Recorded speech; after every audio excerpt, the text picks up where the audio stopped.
Somebody said that the New York Times did this article, and for the love of God, I can't find it. They did it, and talking about the legalization of pot, and was saying in states where weed has become legal, that prescriptions have gone down drastically, obviously for pain, anxiety, and all of that other stuff. And it's really starting to become the wonder drug, man, that all the hippies always said. And I always fucking was like, no, booze is legal, blah, blah, blah. And now it's really looking that like booze does way more fucking damage. Oh, but it's so delicious.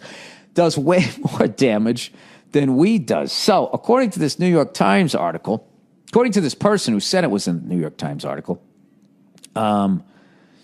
that the pharmaceutical lobbyists are now going after legalized marijuana in every state, and they're going to start trying to fucking, basically go, oh my God, it's the devil, and blah, blah, blah, blah, blah, and get people to stop using it and have all this shit about side effects. I bet they'll start showing commercials and all that.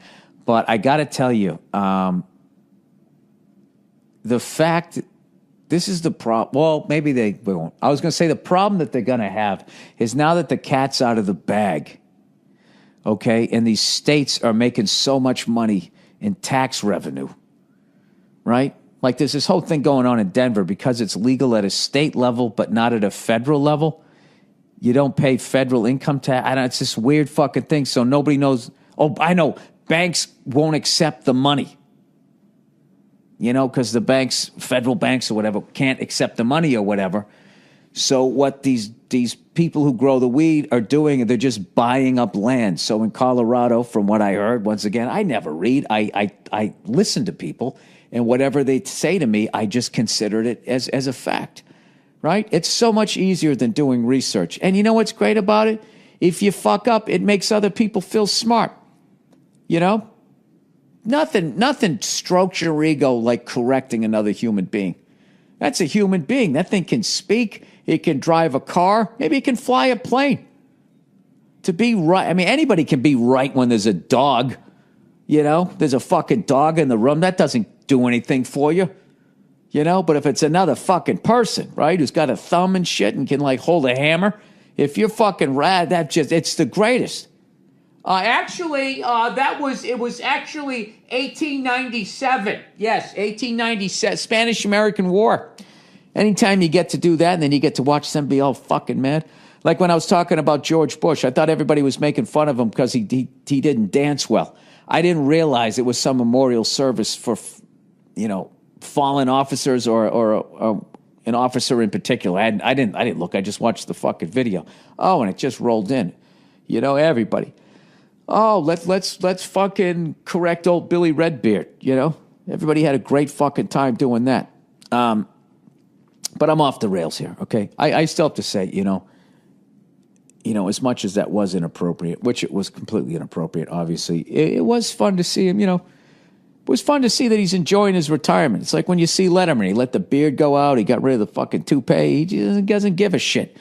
And when you look at him, a lot of people were saying, maybe George was a little drunk. And you know what? Good for him. Good for that fucking guy. Because that fucking guy, he held it together for 8 goddamn years. Granted, he gave a speech the way I read advertising. Granted, we went into Iraq because there was weapons of mass destruction and we never fucking found any. I love how that fucking story goes away, but if you make fun of fat people as a comedian, all of a sudden you get in trouble. It was like, what about this fucking guy? This guy here was playing fucking patty cake baker's man at a fucking funeral. Good Lord. That guy is like, he's like, when you talk about failing upwards, I think, something, there's something about that guy. He's just smart enough to know that he's not qualified, and I think that's why he drinks. I think that's why he's got that fucking vibe. He's kind of like Rodney. Like he does everything but tugs on his collar. Like, I'll tell you, it's a rough one, I don't know. We'll see. We'll see what the fuck happens. But what was I talking about? Oh, yeah. In New York Times, they were saying that these pharmaceutical lobbyists, were going to be trying to, fight back to win back some of their money. Capitalistic society here, right? What do you do? Somebody's taking into your cutting into your territory. What do? You go on the offensive. You start making up shit about them. You lie. That's what you do. So, I was going to say, now that the cat is out of the bag legally with weed, I think it's going to be really hard. I was going to say, because not only is it appearing to have all these positive effects medically, according to stuff that people said to me that they allegedly said scientists did, it also makes you feel good. That's a rough one. You know what I mean?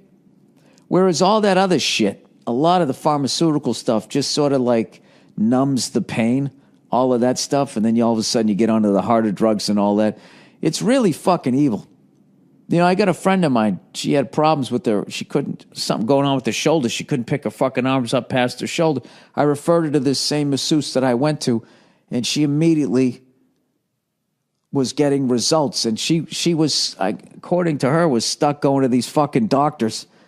I'm not totally shitting on doctors and stuff like that, but I don't know. It would be nice if the mainstream medical would kind of let these other people come in. You know what I mean? It's just that I think the people outside of the mainstream medical, basically hospitals and shit, I don't even know what mainstream medical means. It just sounds right to me, right? Oh, Jesus, I am so out of my fucking element. You know what? It feels good. I feel like I could start swinging my arms at a funeral right now. When you get outside of hospitals and stuff, you could actually, most people you find don't know what the fuck they're doing. But if you find that gem that's outside of the fucking studio system, basically, they actually can cure. You know, where a lot of this other shit is just treating it and treating it and treating it and treating it until you then get symptoms for something else and then treat that, you know? I don't know. It's a fucking shady thing. And it's a big fucking problem, and it requires a lot of reading and research. And I have to be honest with you, I did none of that before I started talking about 7 minutes ago. So there's